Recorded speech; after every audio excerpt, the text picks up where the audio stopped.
A quick tutorial on how to make ABS juice. We make ABS juice simply to keep your ABS prints nice and flat to the bed plate when you're printing. Right, so first of all you're going to need a little bit of acetone, which I'm going to pour into this jar that I've got here.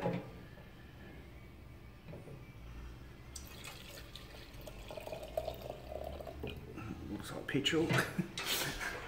Okay, so what I've done is I've just put roughly about half the volume of acetone here. I've got some pieces of some old ABS filament that we can no longer use because it's a bit old. So what I'm going to do is I'm just going to drop this ABS into the acetone.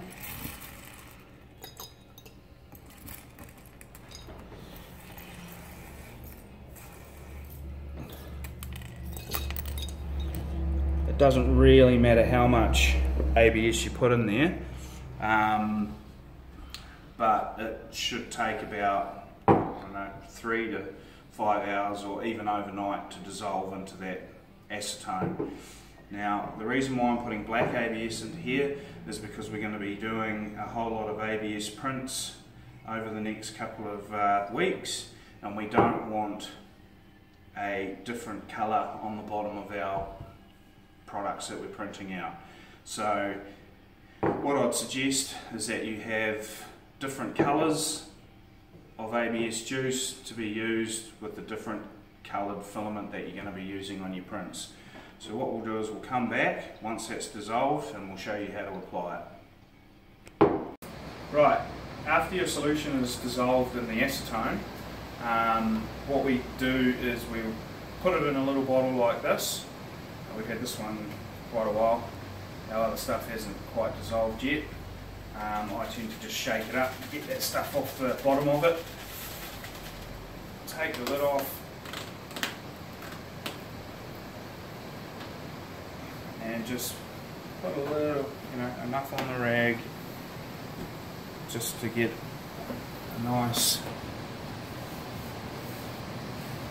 solution to clear enough of that bed plate where your print's going on for it to stick.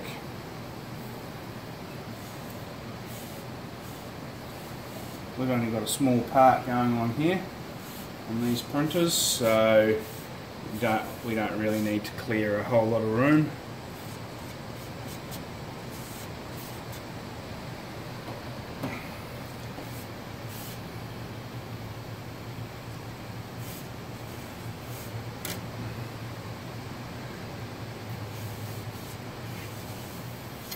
Alright, so that should be enough of the ABS juice to stick really well. It'll keep your part from lifting and that raft from lifting off, and keeping your product from being straight. So that's the lesson on how to apply and how to make ABS juice. Cheers.